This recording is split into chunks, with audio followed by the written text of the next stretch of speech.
recording, and then we'll just get on. And then what we'll do is I'll go through the presentation. I'll hand it off to Mary Lou, and then we can open it up to questions.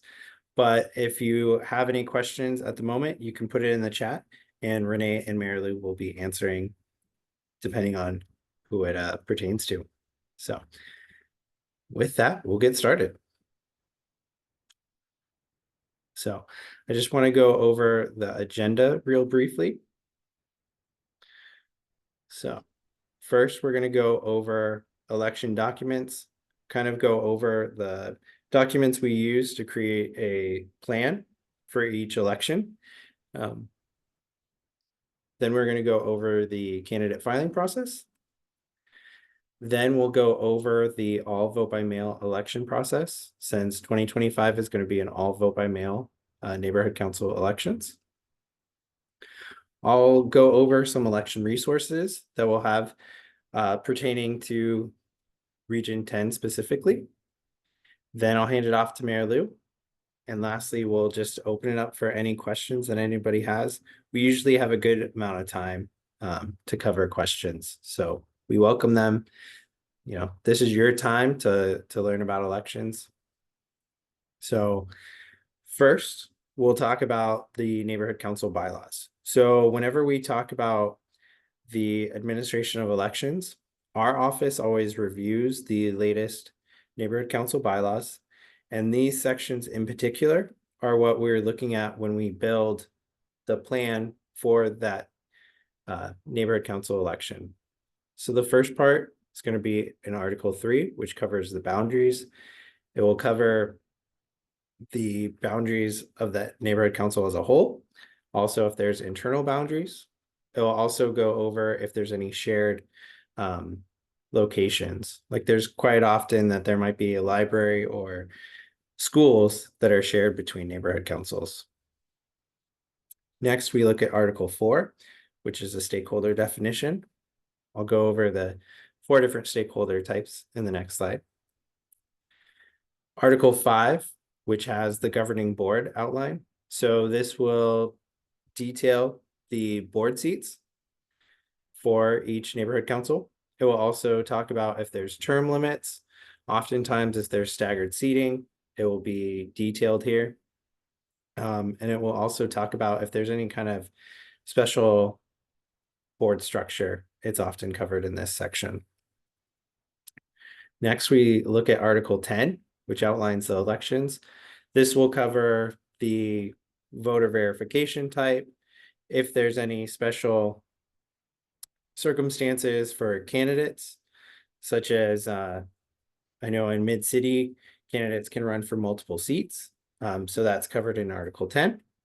It will also mention if maybe stakeholders can receive multiple ballots, things like that are covered in Article 10. Next is Attachment A, which has the NC map. Hold on just a moment while I let someone in. And then Article B, which has the governing board structure, along with the voting and candidate eligibility. So in Article 5, we have the governing board, which can detail the seats, what those seats do. And Attachment B will list out all of those seats, along with if they're elected or appointed. It often has the term in there, and then it will have the requirements to be a candidate and the requirements to vote for that seat. So next, I want to briefly talk about stakeholder types. So there's 4 stakeholder types when we talk about neighborhood council elections. So the first one is live. That's anyone who resides within the neighborhood council boundaries. Next is work. So this is anyone who provides services within the neighborhood council boundaries. Next is own property. So this is anyone who owns real property within the neighborhood council boundaries. And last is community interest. So this one always gets people a little bit hung up on. So this is defined as a person who participates in a nonprofit organization that has continuously maintained a physical street address for not less than 1 year and performs ongoing and verifiable activities and operations that benefit the neighborhood. So in 2020, that definition has changed. So we've been through a few election cycles, but it's always important to highlight that community interest is pretty defined, which includes, as I mentioned, it's a person who participates in a nonprofit organization. So those are the 4 stakeholder types when it comes to neighborhood councils. So next, what we do is we take all of that information and we develop a ballot voting model. All of the boards in Region 10 should have received their ballot voting model. So I wanted to kind of break down how to read the ballot voting model a little bit. So the first part, you're going to have the neighborhood council name along with the abbreviation. This is what's going to be seen in all of the election documentation, including the ballots, the certified list of candidates, things like that. Next, you're going to see the ballot types. So a neighborhood council may have 1 ballot type. It might have, like this one, it has 9, because it might have different ballots based on the different stakeholders. Next is ballot issues, ballots issued. So this is oftentimes only 1 ballot is given to every stakeholder, but there's some neighborhood councils where if you're a stakeholder in every internal boundary, you might receive a ballot for each of those. So that would be detailed here. So if it's 1, every stakeholder will only receive 1 ballot. Next is board seats. So it gives the total of board seats on that board. And then it will also list out how many of those are up for election. The term, it's always, when it comes to neighborhood council seats, it's always 2 or 4 year terms. It's going to vary based off the bylaws. Voting age. So voting age is always 16 years or older, unless there's a youth seat. It is 14 years and older. Next is stakeholder verification. So there's 2 different verification types. There's self-affirmation and documentation. I'll get into that a little bit later in the presentation. Under that is candidate restrictions. So this is pulled directly from the bylaws. So it might be if candidates can only run for 1 seat, or maybe there's some sort of requirements where they will be able to run for multiple seats, or I know there's a neighborhood council where you can't run,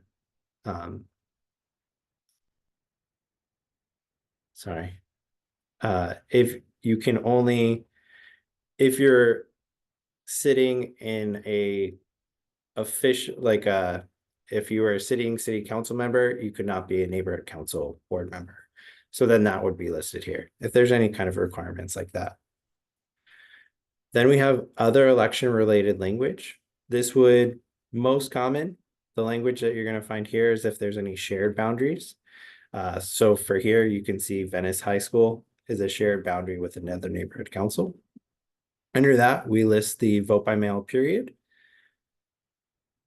And then we have the breakdown of each ballot. So you have the ballot title here, who's eligible to vote for that ballot.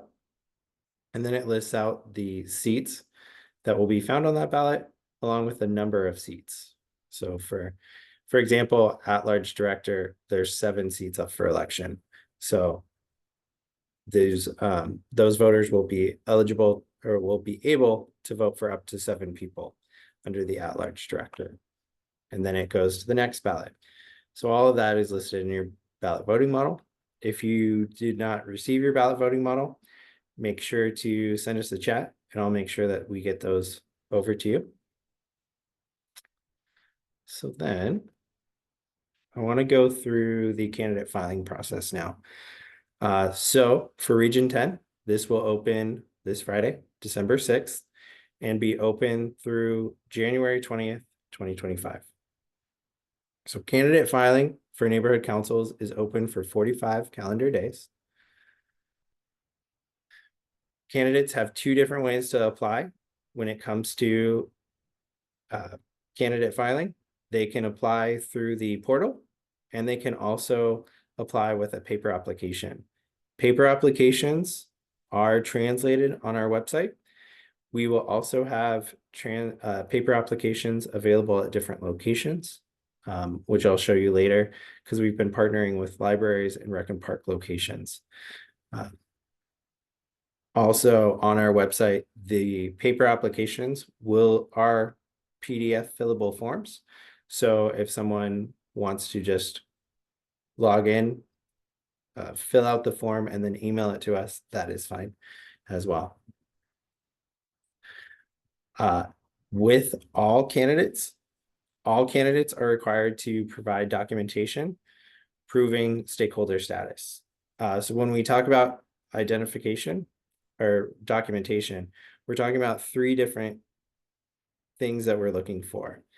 One is a photo ID, proof of age, and proof of stakeholder status.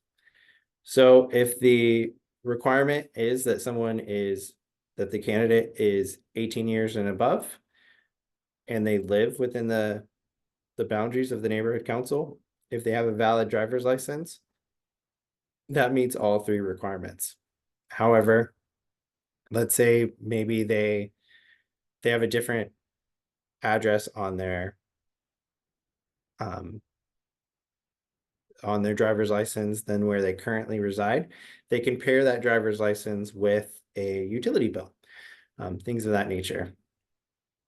But we're always looking for those three things when we talk about documentation for candidates. Once our office has received an application and we reviewed the documentation, candidates will be certified.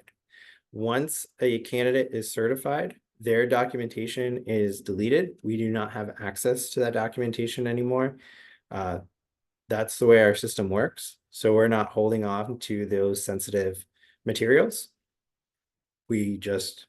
Once someone is certified, that documentation is deleted, but we can reference our notes so that we know how we certified that person. Once someone is certified, there is a period of time that a candidate can be challenged. Only certified candidates can be challenged. We don't have challenges for candidates that are still going through the application process because we haven't even certified that they are a stakeholder. So it's once we've certified that they can be challenged. There's an application on our website, and it can also be emailed to us if there's any challenges for candidates. And lastly, so 60 days prior to the election is when we release what we call the certified list of candidates. So this is where we have everyone who is going to officially be on the ballot listed. We also release a contact information to the neighborhood councils for each candidate, so that if there's a candidate forum or if there's any information about the upcoming election, the neighborhood council can reach out to those candidates. So I want to go through a paper application. Bear with me just a moment while I change my screen.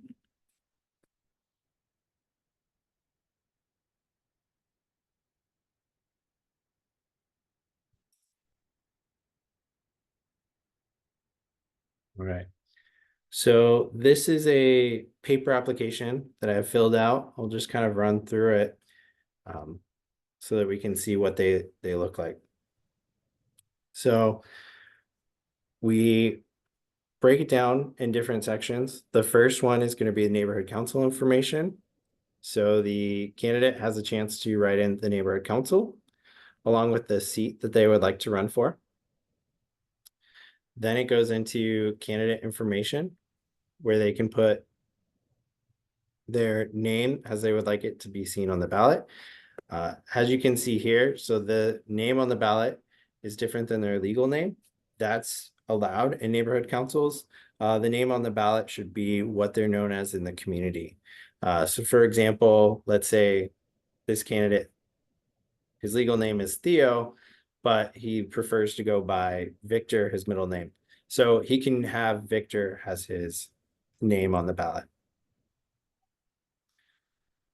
So that's the name on the ballot. Next are pronouns. This is optional. This is something that is seen on the candidate website only. It's not on the ballot. It's only on the candidate website. Next is first name, last name. So this is legal name so that we can pair it with the documentation. Then we have the birth year. So this is the only time that we may need to be a little bit more specific is usually for those youth seats, because we want to make sure that that candidate is between 14 and 17 at the time of the election. But birth year for the most part is going to be fine. So they can input birth year. Next is phone number and email address. Both of these are optional. However, they are highly recommended because should we have any questions about the application, we're able to reach out to those candidates. Excuse me.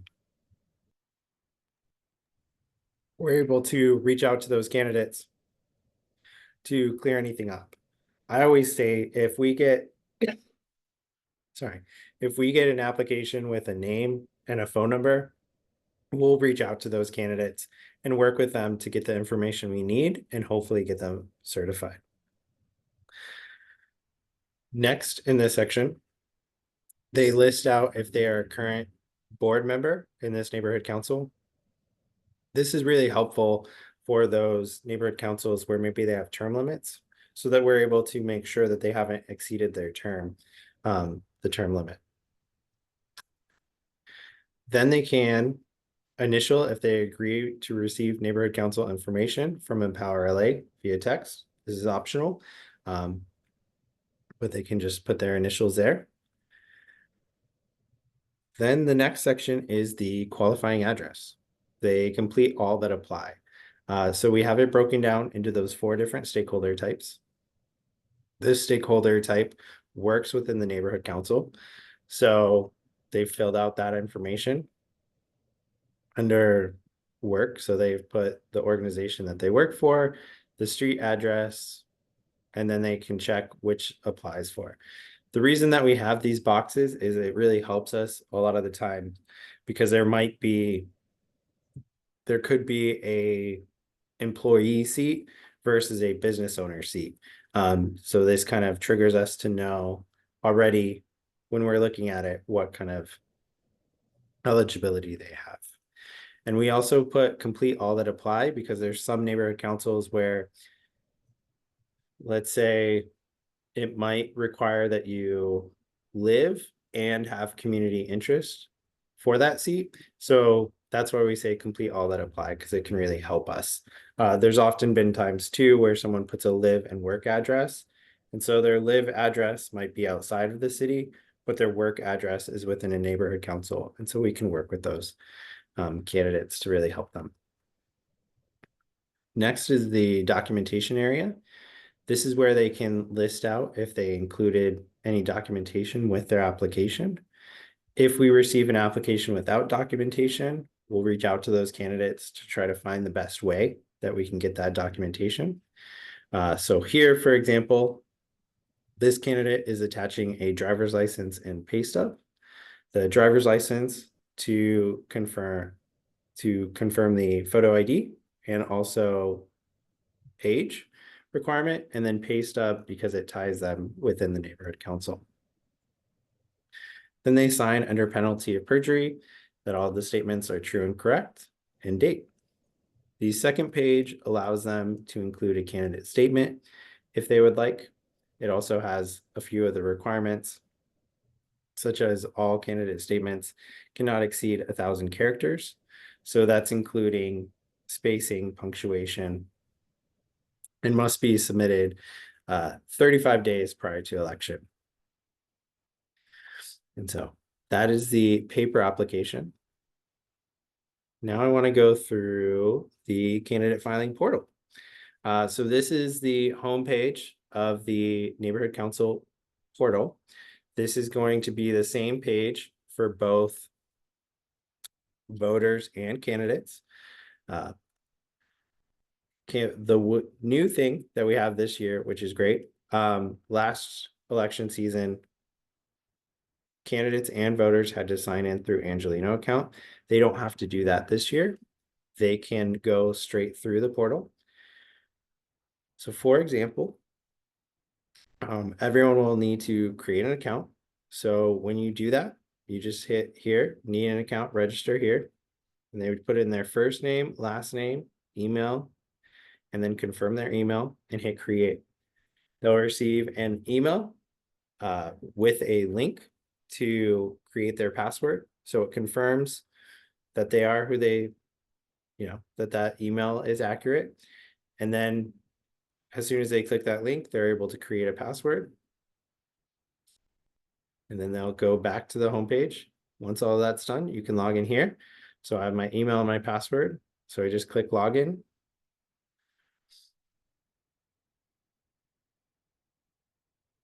And so first, because we're doing candidates, so I want to make sure a candidate is clicked here, and then I can hit create candidate application. The way we've broken down the candidate application on the portal is in 5 different steps. So the first step is going to be NC specific. So the first thing you do is select the neighborhood council, and you're only going to see the neighborhood councils who are up for election.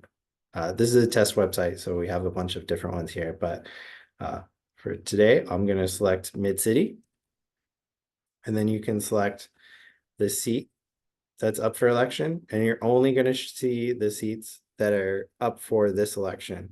So, for example, if there's staggered seating, like this one, it could be only the even numbers are regional representatives are up, and the odd numbers would be up in 2027. But we're only going to see the even because that's what's up for election here. So I'll click at-large representative. As soon as I click the seat, I can, let me get this out of the way.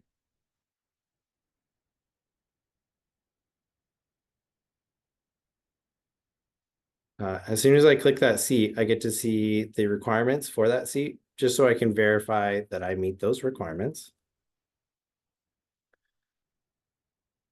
Then lastly, you select the stakeholder type you are. So it's always those 4. So I'll just select live. And they select, are they a current board member on this neighborhood council? Click no, and go to the next part. So now we're into candidate information. So it's very similar to the paper application. So it's going to be the name as it will appear on the ballot. So let me put the name for the ballot, pronouns. So put pronouns there. Then the nice thing about going through the portal is the first name, last name, and email is going to pull from the account that you registered with, but this is all editable. So let's say that, I need to change that. You can easily change it this way. And then they can, so it's first name, last name, and they can type in date of birth. So let me just type in a date. So, and then also the email is optional. Maybe this is my personal email, but I have a special email that I use for my candidacy. So I could edit it here. Then there's the option to include a phone number. If they do not want to include a phone number, they can just click decline to state. Then lastly on this page, they can click to see it if they agree to receive neighborhood council information from Empower LA via text. That is optional, so we can just leave that. Then we'll go to the next step. So now we're on step 3, which is qualifying address. Qualifying address is always what we talk about. So if you chose work, your qualifying address is going to be your work address because that's what qualifies you to be a candidate in that neighborhood council. So qualifying address is whatever your stakeholder type is, it's the address for that location. So let me type in an address here. So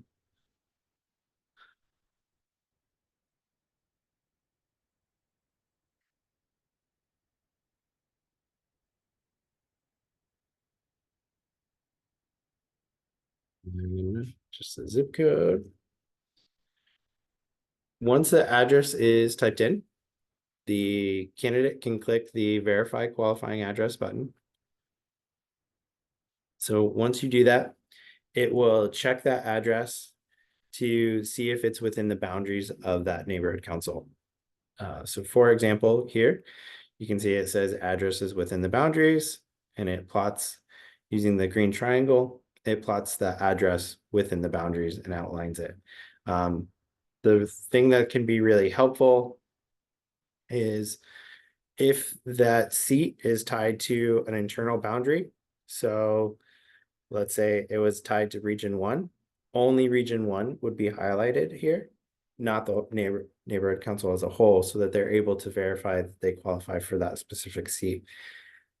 In the case that maybe there's some sort of issue with their address,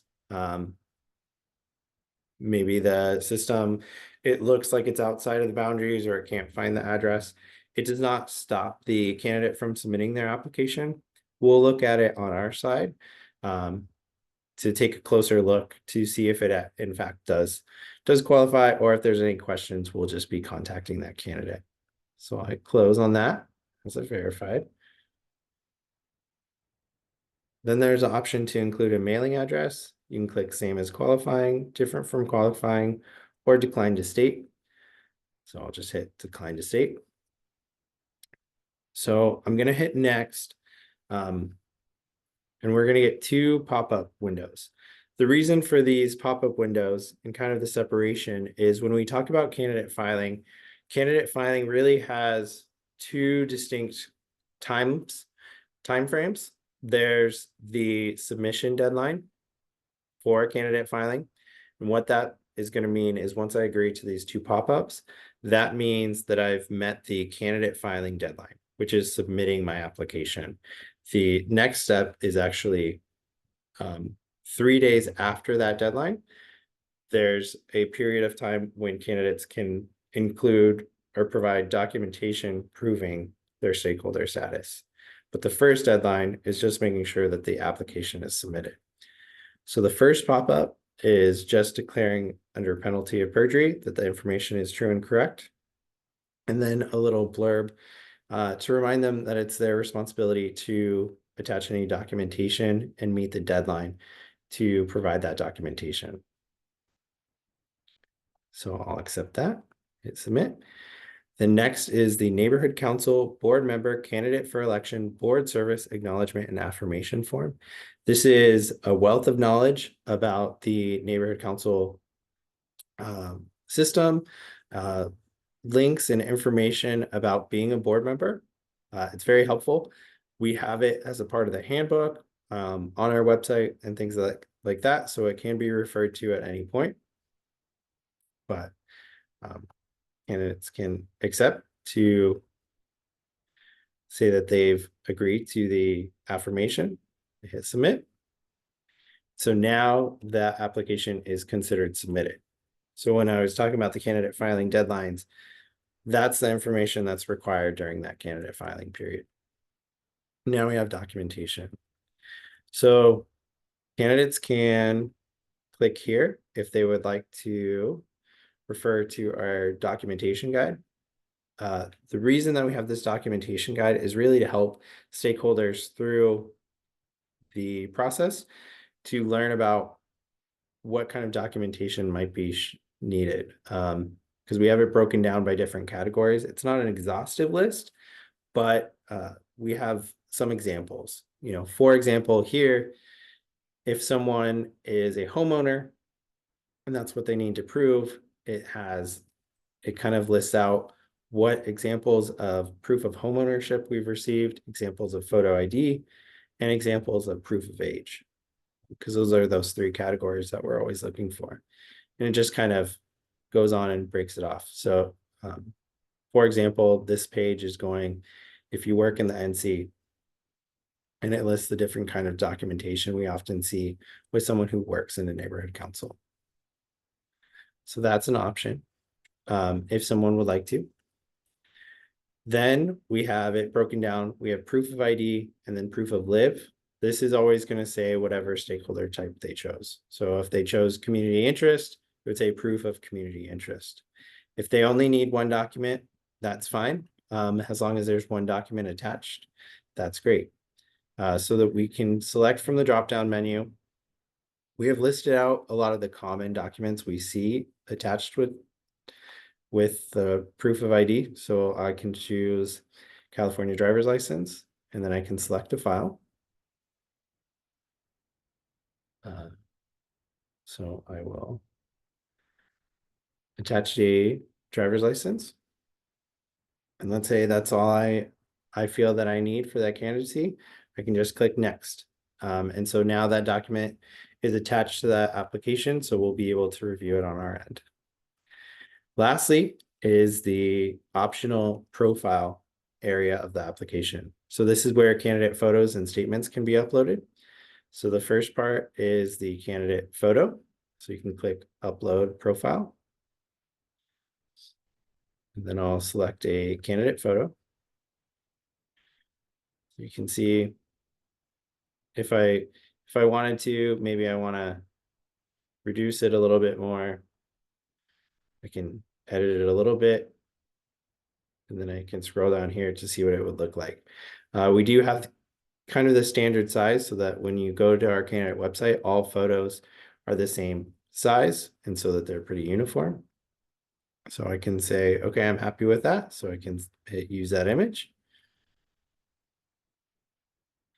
And then I have the option to add a candidate statement here. The nice thing about doing it in the portal is, so like, let's say I can just type whatever my statement's going to be. Here in the bottom right corner, you'll see how many characters I've used so far out of the 1,000 that I can use. So if I'm happy with that, I can click save. And so that now my application, along with the photo and statement, have been submitted.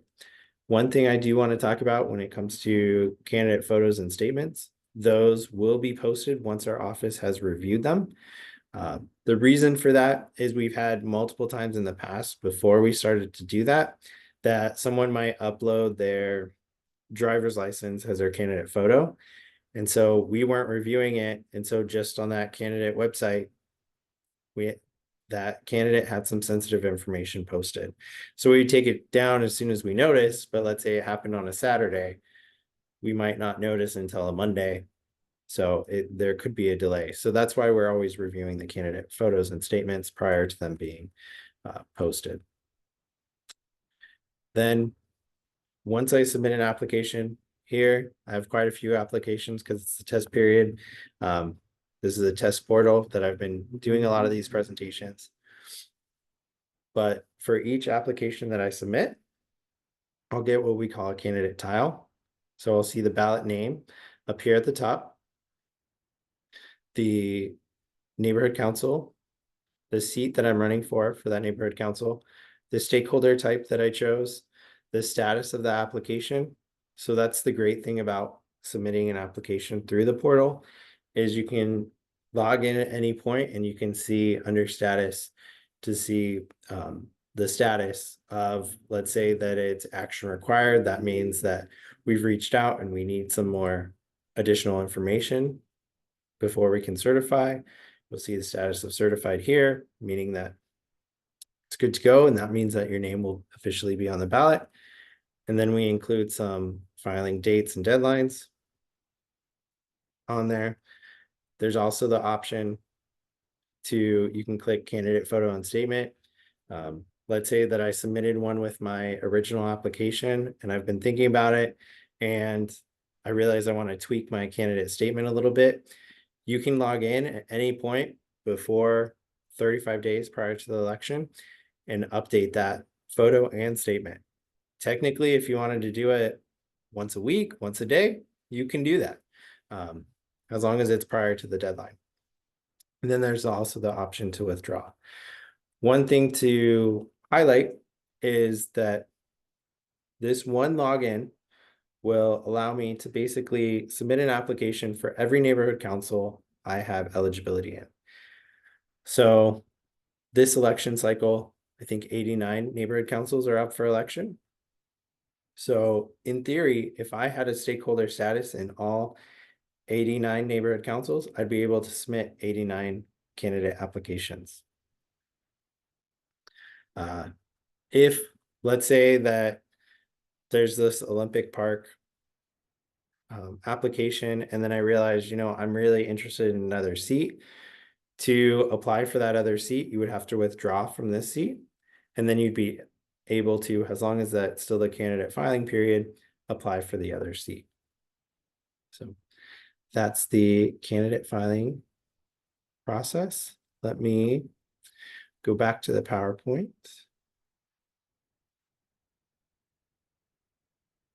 All right. So we went through that. So now that we've gone through candidate filing, I want to go through the all vote by mail registration process. So vote by mail registration period for Region 10 is going to be February 7th, 2025 through March 31st, 2025. So I'm just going to break down the vote by mail process here. So the first step is vote by mail application is submitted. One thing to note when it comes to neighborhood councils is applications must be submitted every election. Let's say that someone's a stakeholder and they voted in every neighborhood council election. They've registered every election. The reason for that is because the bylaws can change, eligibility can change. So we just have to verify the eligibility, and we want to make sure that we're providing all of the documentation, or we're providing all of the ballots that that person is eligible for.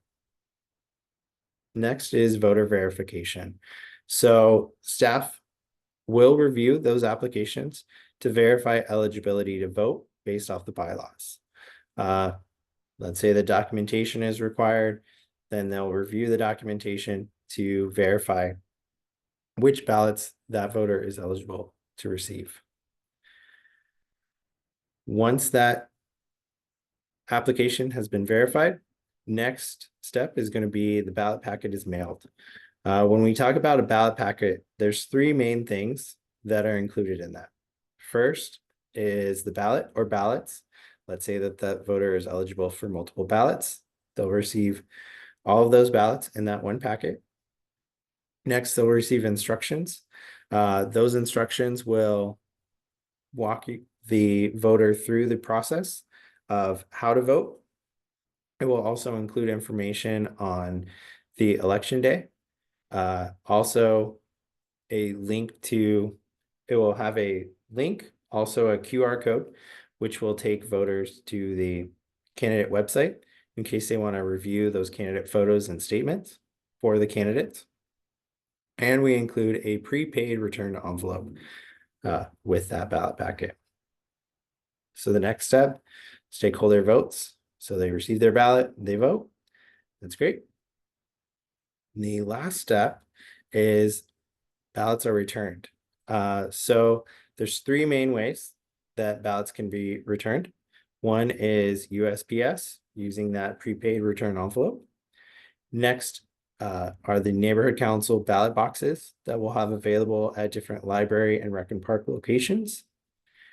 And ballots can always be returned to our office. One thing I want to highlight is we do send out a good amount of notification emails to make sure that voters know the status of their application. So for 4 of these steps, they'll be receiving emails. The first one, they'll receive an email when an application has been submitted.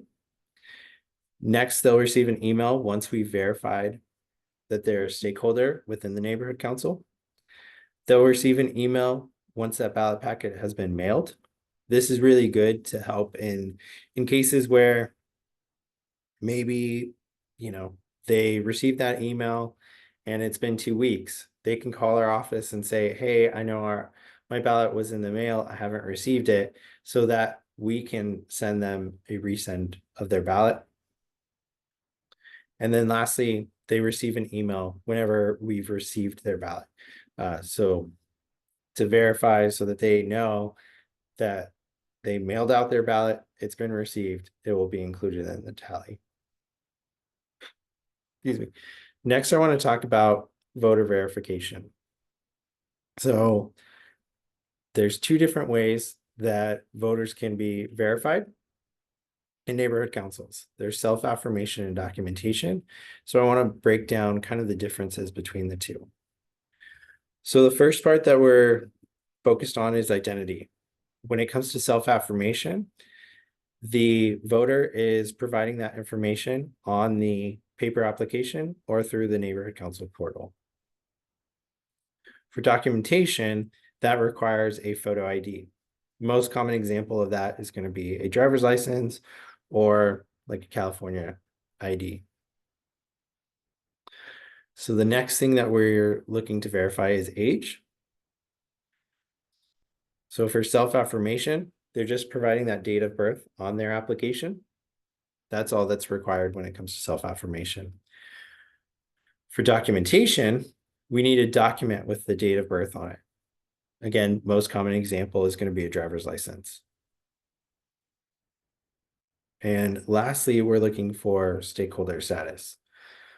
So for self-affirmation, they're providing their stakeholder status and address on the application. That's all that's required. When it comes to documentation, we need a document with the stakeholder status information. So that would be their name, address, and a current date. So in this example, I put a utility bill because let's say I'm guilty of this, having a driver's license with an old address on it. So that works for my identity and age, but I need to pair it with something with my current stakeholder status. So a utility bill could work for that. So that's kind of the difference. Those are the two different ways that voters can be verified. Again, this is all pulled from the bylaws over the voter verification type. I want to go through the two different stakeholder registration options. I'll give examples of them similar to like I did with candidate filing, but I want to give a brief overview first. So the first way that a stakeholder can complete a registration option for vote by mail is through the NC portal. The great thing about that is it's open for 51 days. And also the big benefit of it is that stakeholders are able to track their application and ballot status. So they're able to log in at any point and see, if the ballot's been mailed, if it's been received, if there's any questions about the ballot, they can log in and see that, or about their application, not the ballot. For the paper registration, this is actually an 81-day filing period. It's a little bit longer, has a request from neighborhood councils, just to try to provide stakeholders more time to complete an application. The really good thing about paper applications is voters can designate an authorized agent to collect their application. So for example, if a neighborhood council decided to have a voter information event, they could hand out paper applications, help stakeholders complete that application and collect all of the applications on behalf of those stakeholders and send them to our office. So now let me go back to sharing a different screen.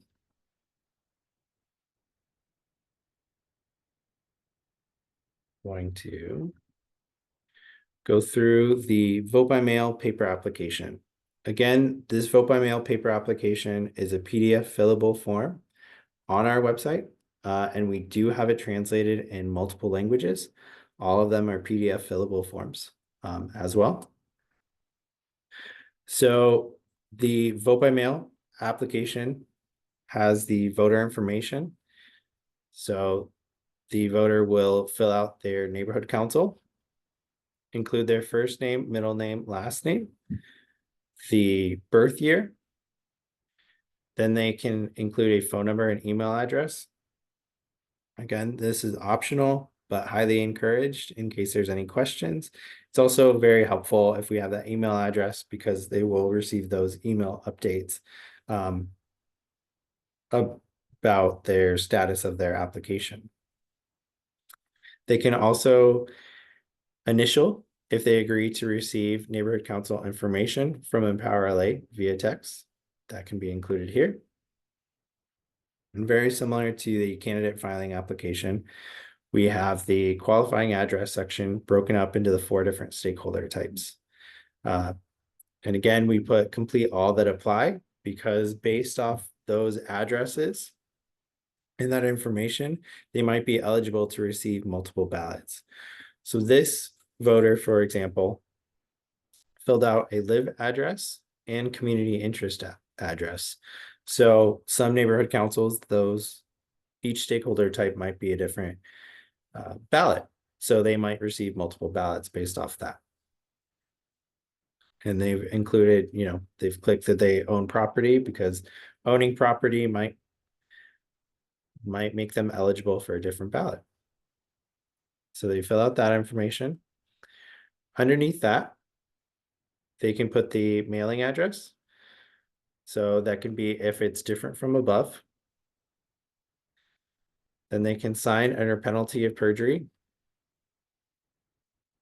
On the application. And then lastly is that authorized agent area, where the authorized agent prints out their name and signs. So an example of this is, let's say that Renee is a neighborhood council board member and she wants to get out to her neighbors and let them know the neighborhood council election is happening. She can go to all of her neighbors, hand out this application, fill out this section so that she can collect all of those applications and send them to our office so that we'll be able to work on those applications and process them. So that's all it is for the paper application when it comes to voters. So now I'm going to go to just kind of show you. So the neighborhood council, again, this is the neighborhood council filing portal. So this is the same for candidates and voters. So if you're a candidate, you can use that same login to enter your voter application. So I'll log in. I'll click on voter. So now I'm going to create a voter application. The voter application is much simpler than the candidate application. It's 2 or 3 steps. I'll get into the difference in just a moment. But again, the first name and last name is going to pull from that registration name, but this, again, it's definitely eligible or editable. So you can change that first name, last name. And then there's option for middle name. You can include the date of birth. So let me just type in a date of birth. There is the option to select a contact preference.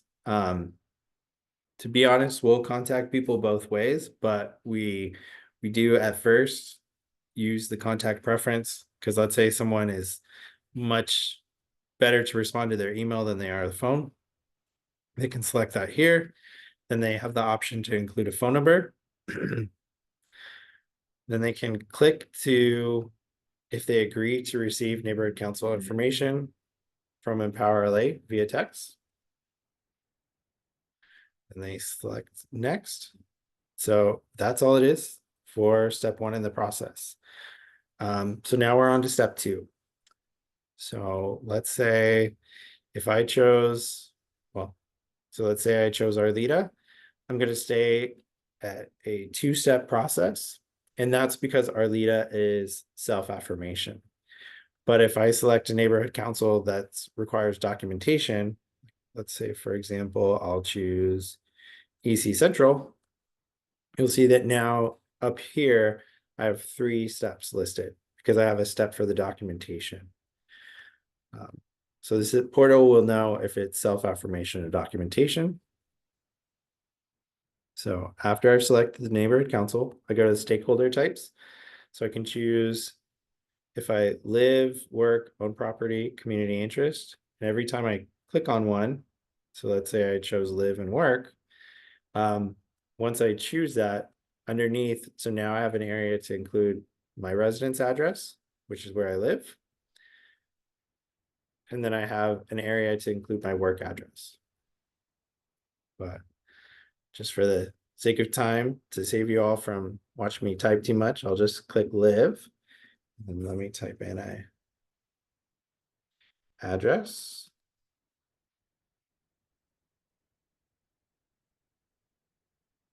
Type in the address, the city.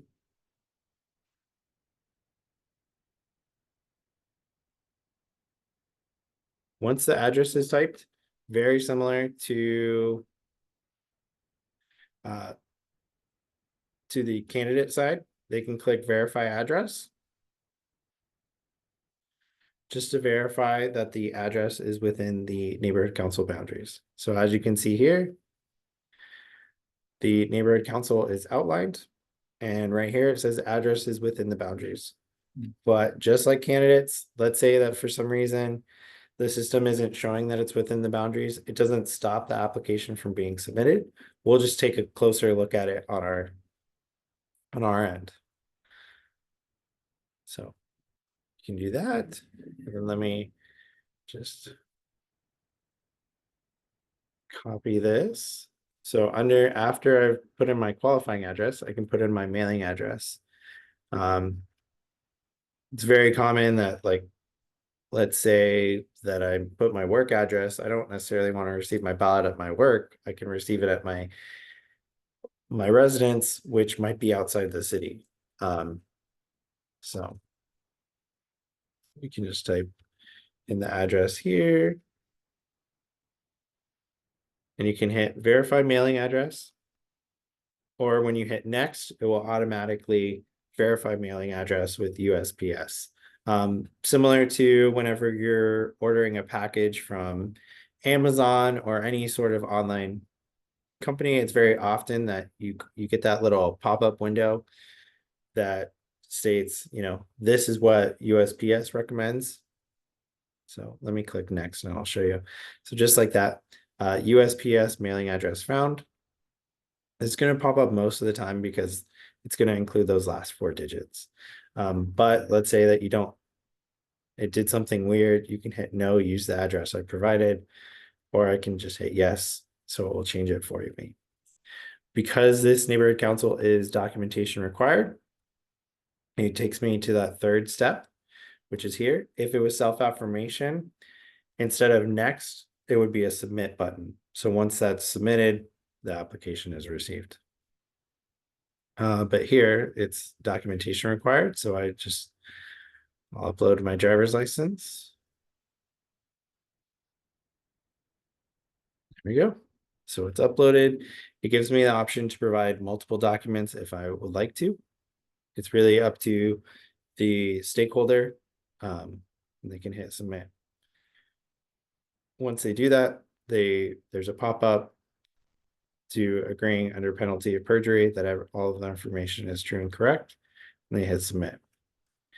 And the application is submitted. So just like candidates, there's going to be a title card for each application. So just like I kind of mentioned earlier, maybe I don't want to be a candidate in all 89 NCs, but I want to vote in all 89 NCs. I can submit one application per account for each neighborhood council that I have stakeholder status in. And on here, they'll be able to, so as you can see here, status, so I can see mailed, so I know that ballot is in the mail.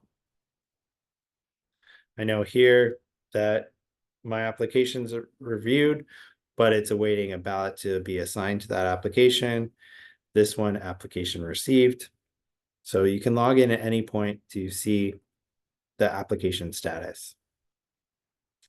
So with that, let me go back to presentation.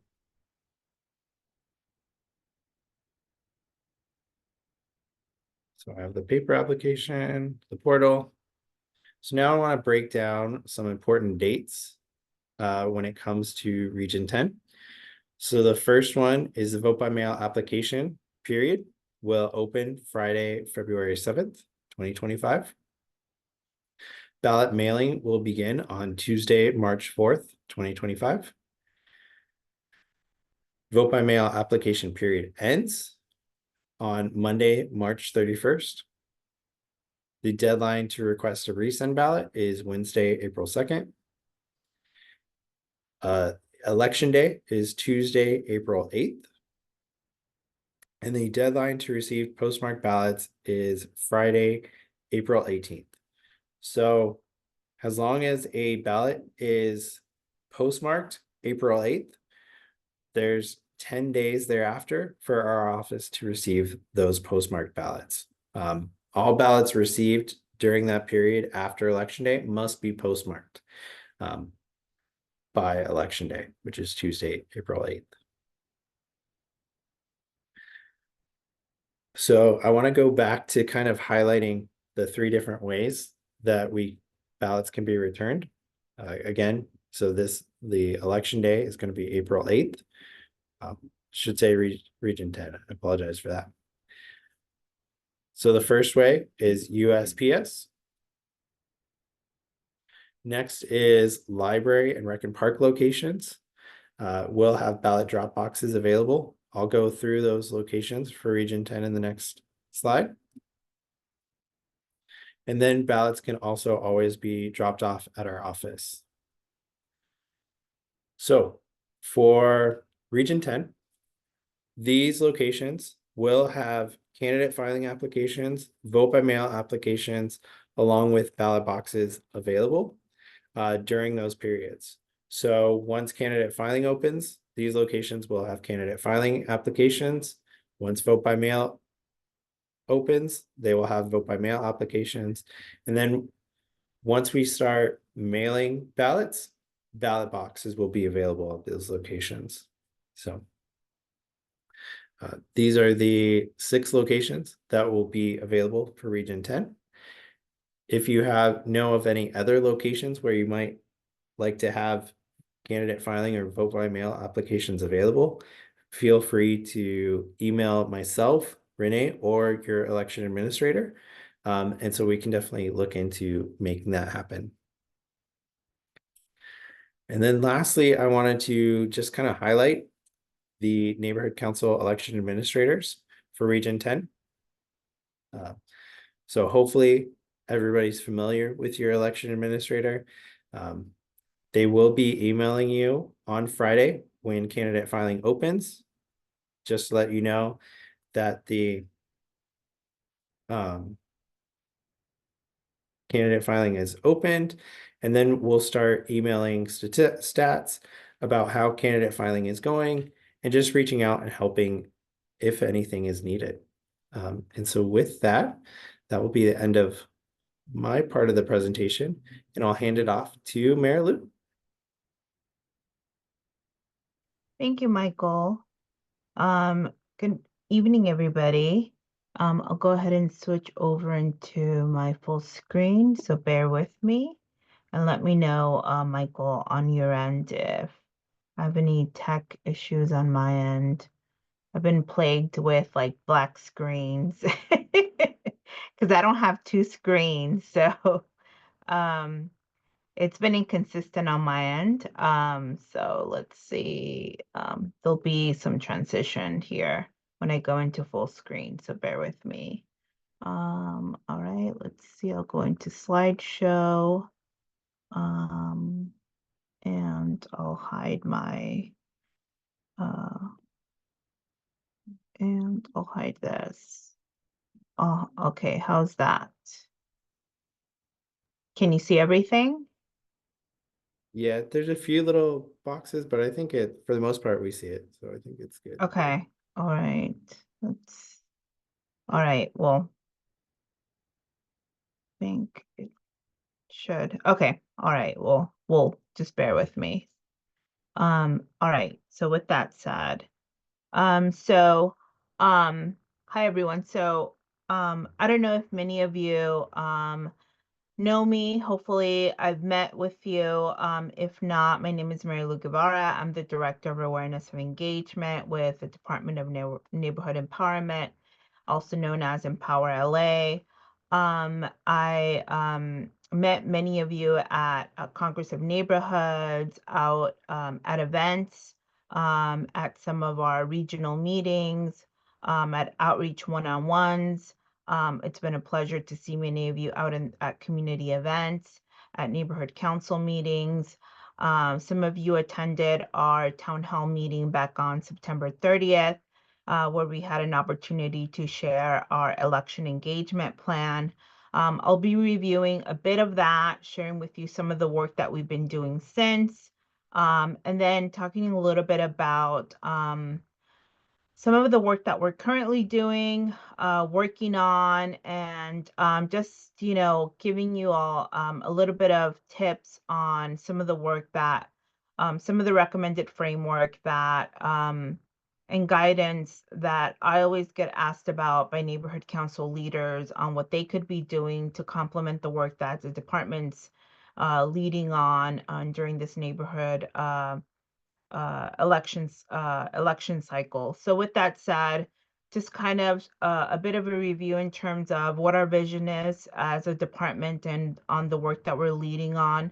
Obviously, our leading kind of vision and goal is to implement a public engagement awareness campaign that builds on the department's continuous civic engagement efforts that results in successful neighborhood council board elections that ultimately increase engagement that translates into more candidates, more voters, and overall more neighborhood council awareness. So obviously translates into more people at your meetings, building of capacity at the board level, the committee level, and more engagement. The framework that we hope will make that possible is built on these 5 pillars, which are um, messaging and communications engagement, partnerships, which is with our city and community partners, candidate and voter engagement. Currently, obviously, we're in the candidate phase, support and coordination with neighborhood councils and its leaders, so that would be you, and advertisement, and that's by way of free and paid advertisement. So with that said, we've done some work, and it's continuous in terms of the messaging and communications and engagement across some of the regions that are already doing candidate filing. They've seen a lot of it, a lot of the rollout already. Our department is developing and continuously doing so, developing copy, content, and graphics to create general awareness of the neighborhood council system. That's what it is, who can get involved, where it meets, and what it does, which is the foundational knowledge that a lot of Angelenos just don't know. And what are neighborhood council elections, why they happen, and how they happen, which is the second part that a lot of people don't know. So obviously, before we can even ask people to run for neighborhood council seats, they have to know what neighborhood councils are. So we have found ourselves doing a lot of that basic education first before we have to ask them to file for candidacy. So it's obviously a lot of kind of creating that base knowledge. So we have partnered with Social Press Kit, who works with a lot of city departments. It's free to you, neighborhood councils. We've hopefully we will make it easy for you to distribute citywide content for with community partners and city departments as well.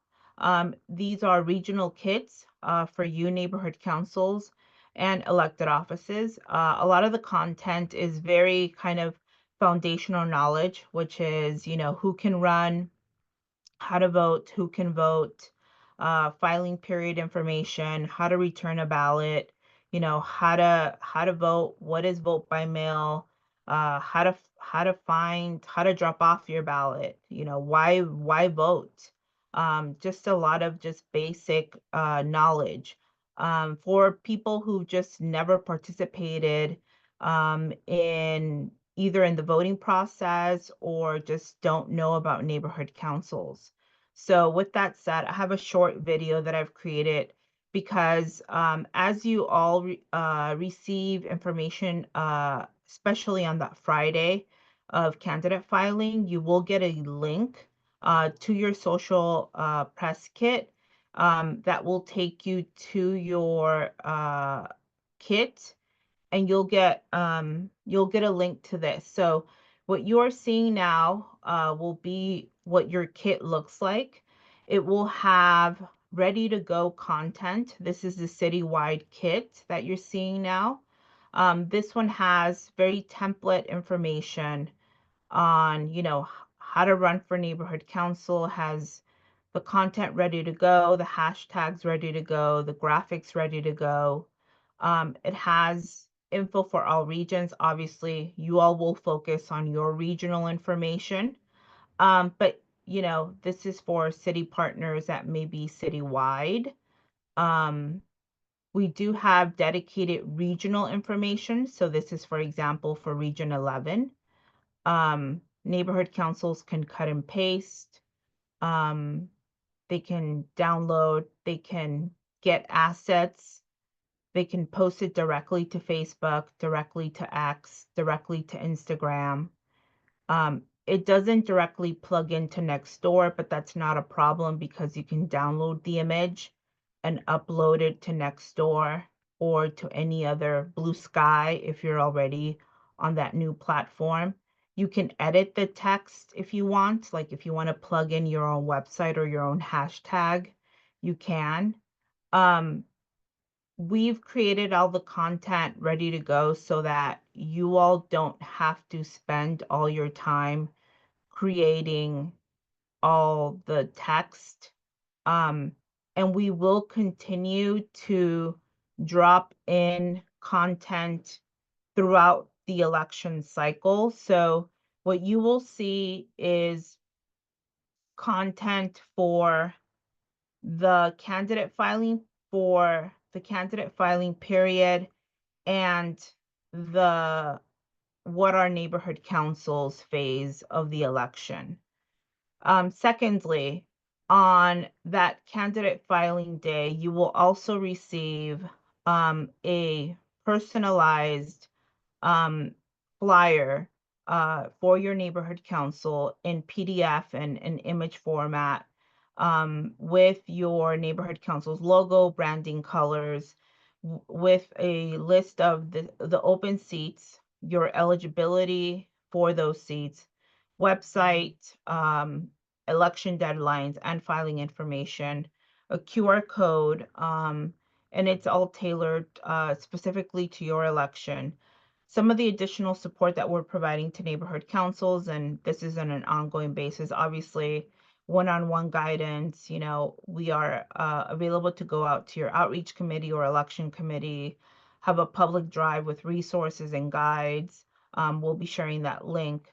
We'll begin scheduling canvassing across all neighborhood councils, and we'll contact board members to provide that information.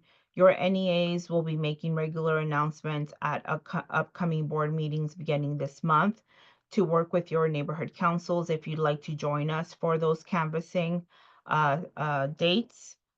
We do have a hard copy applications that we can provide you. We also have door hangers that we can provide you that we will be using during these canvassing dates.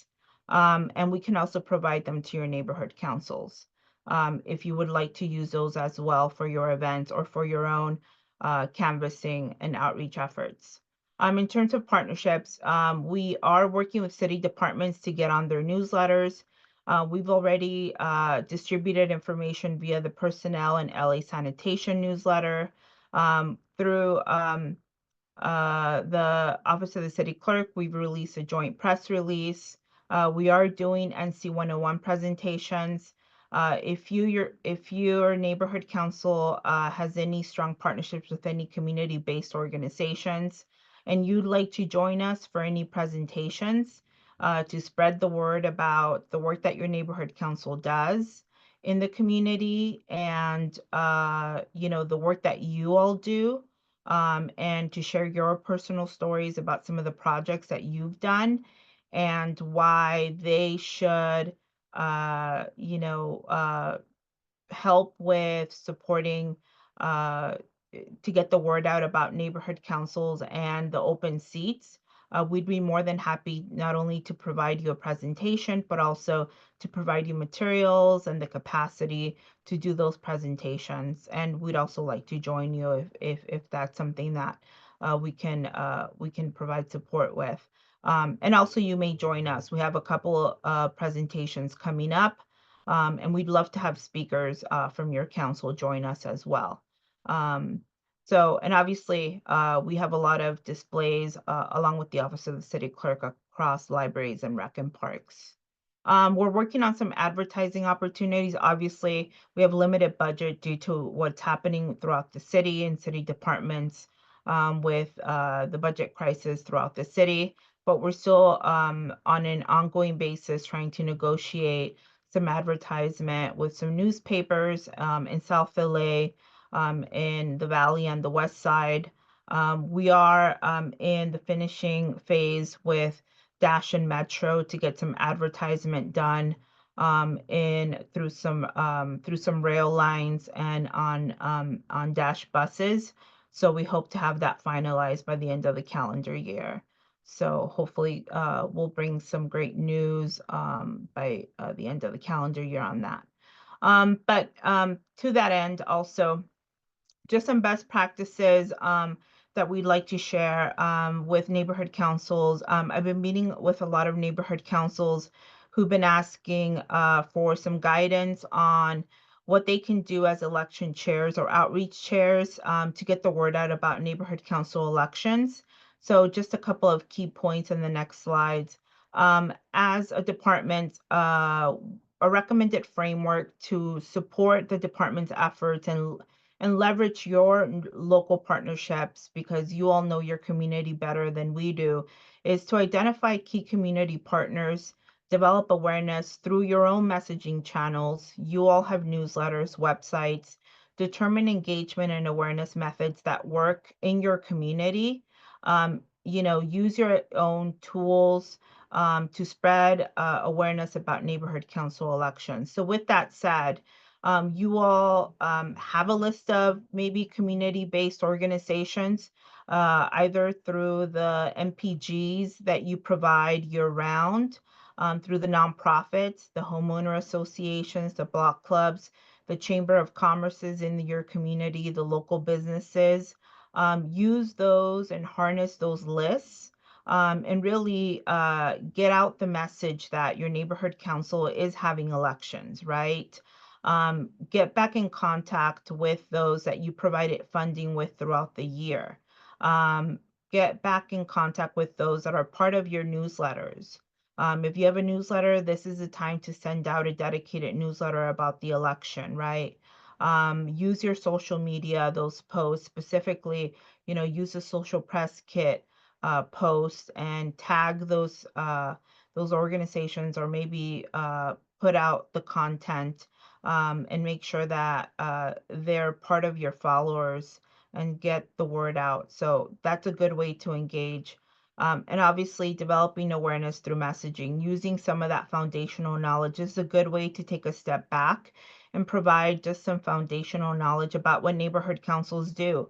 Highlight the work that you've done throughout the whole year, especially around the holidays. Highlight the beautification projects that you've done.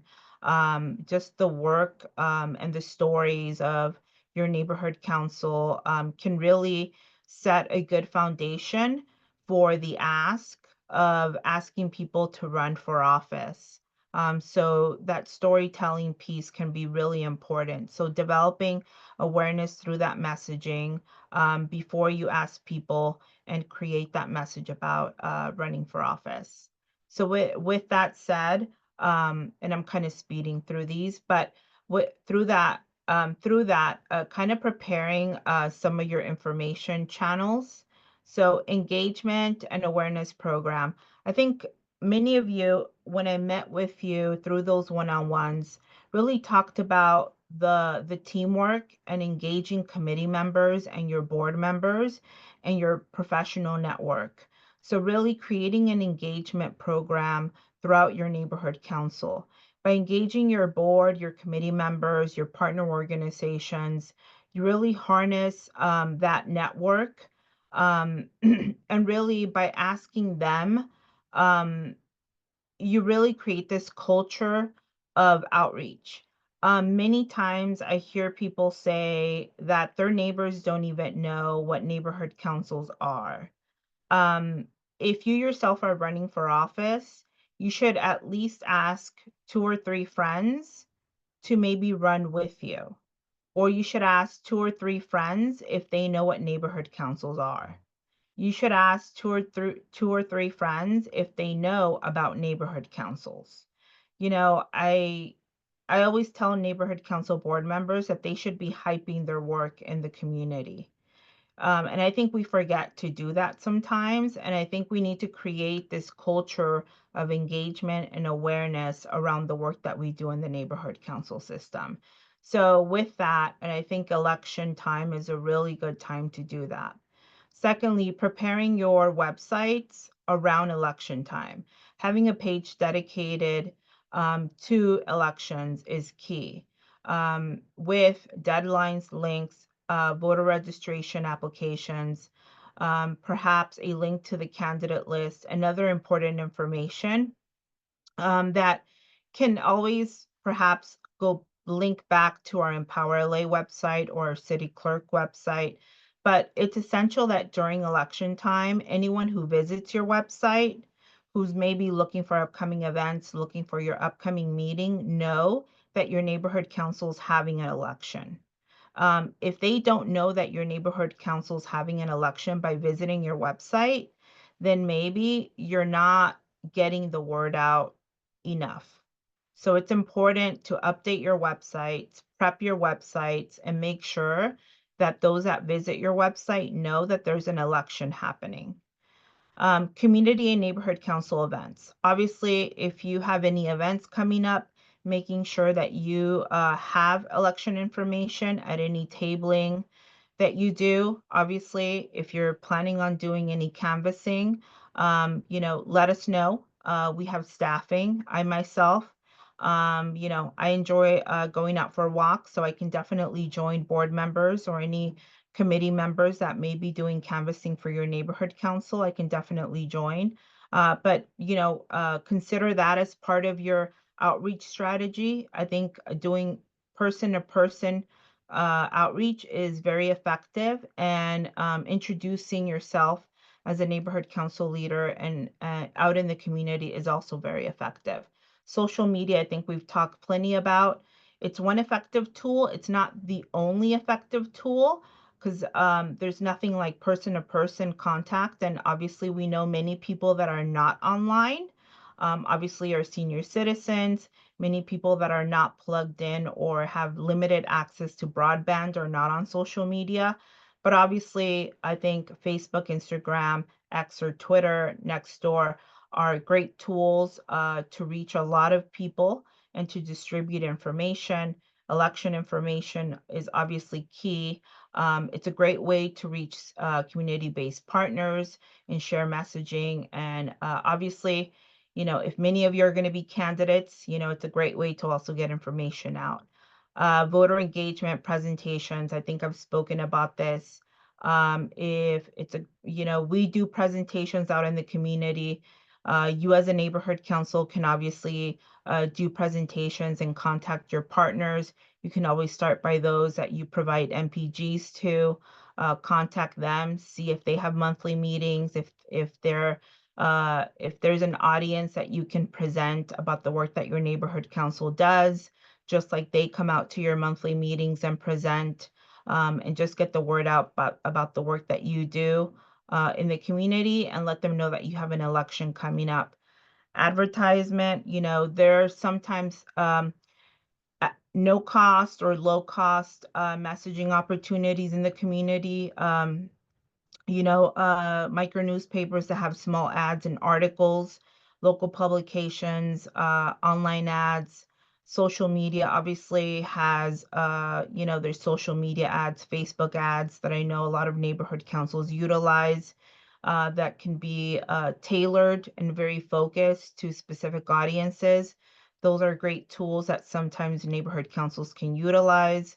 And obviously, if you have schools in your service area, particularly if you don't have a youth seat, consider looking into college campuses.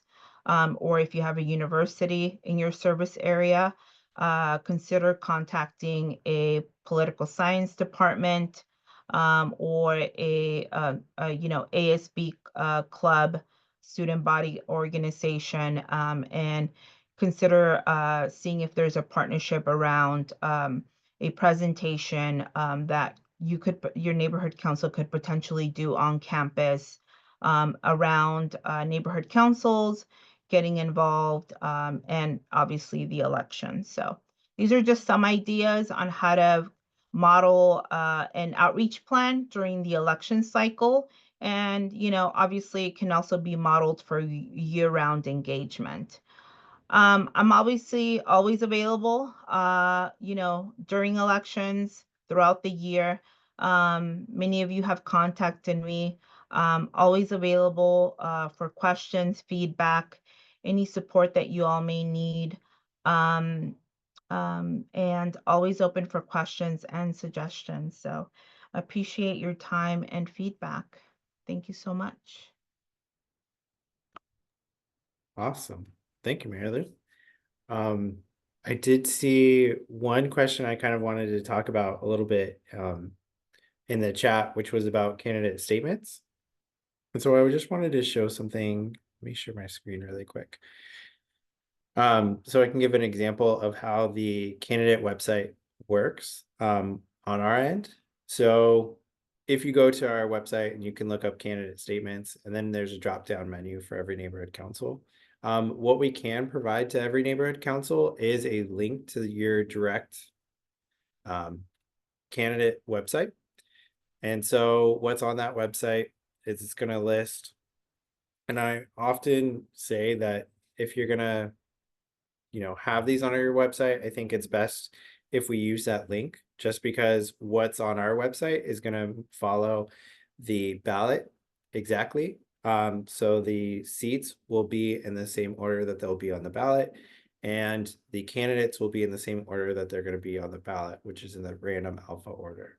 So for example, here we have the board seat, the term for that seat, how many seats are up for election, the qualifications to run for that seat, the qualifications to vote for that seat, and then we have the different candidate statements, candidate photos and statements. So as you can see, let me go to this one. So there's the candidate photo along with the statement underneath. And so this will just be listed as soon as someone submits an application, they are included on the candidate website, and then they'll be considered pending. And once they're certified, you can see in green, it says certified with a check mark. And then underneath, you can also see the documentation that was used to verify that candidate. But I often just recommend using this because, like I said, so everything's gonna be in the same order that it's gonna be on the ballot. So it's a lot easier for stakeholders to follow. You can just request from your EA a link to your specific NC site. And then oftentimes, those links have been used for QR codes and different things. So I just wanted to address that, but happy to open it up to any questions. So I see a few questions in the chat. And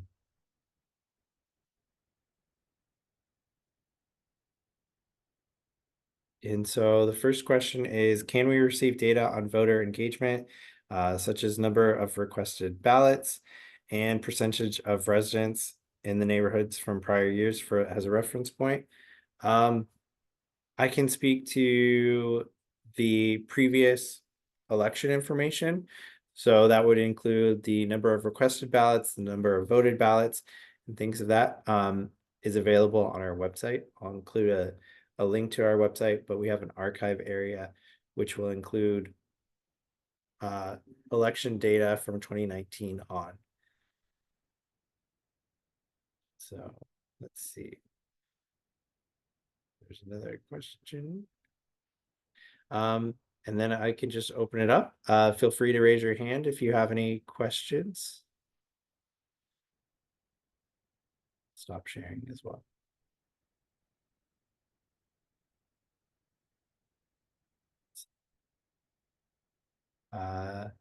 Denise.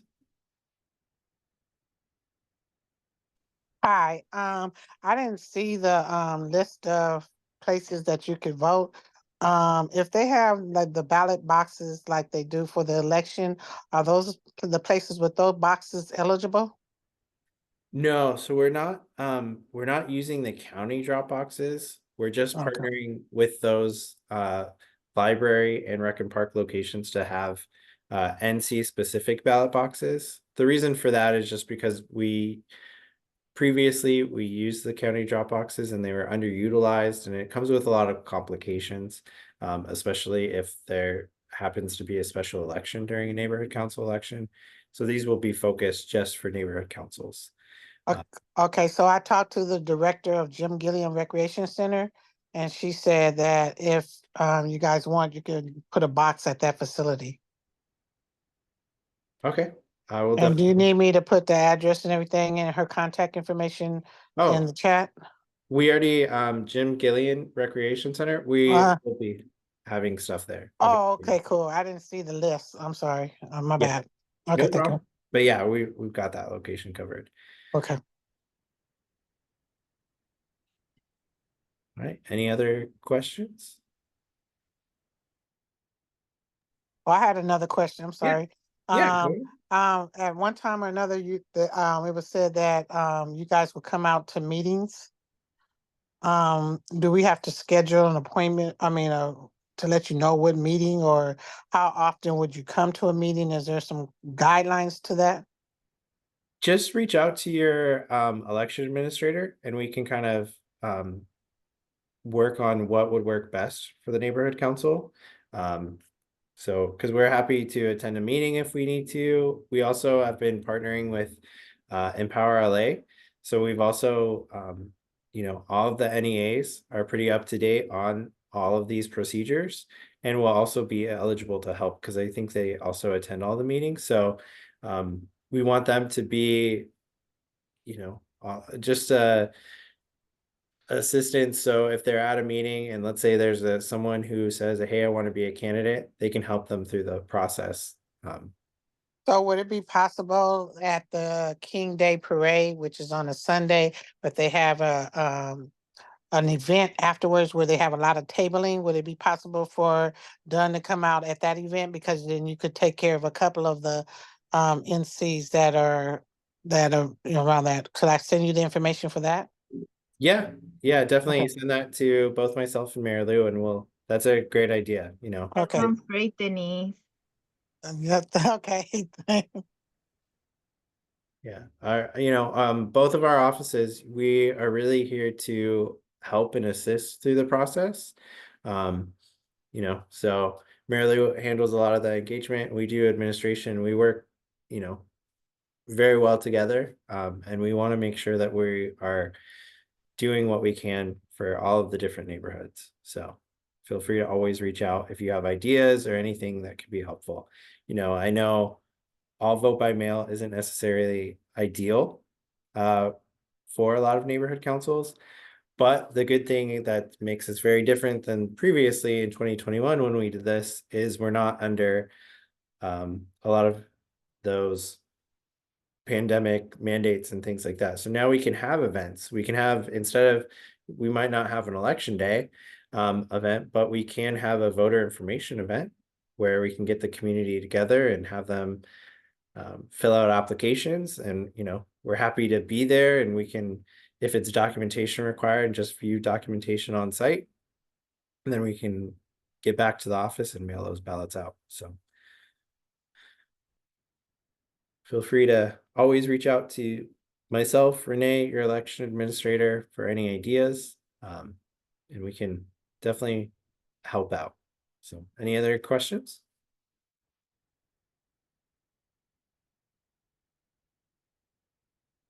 All right.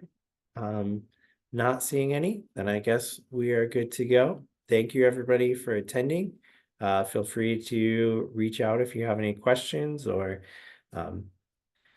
need any information. Thank you, everyone.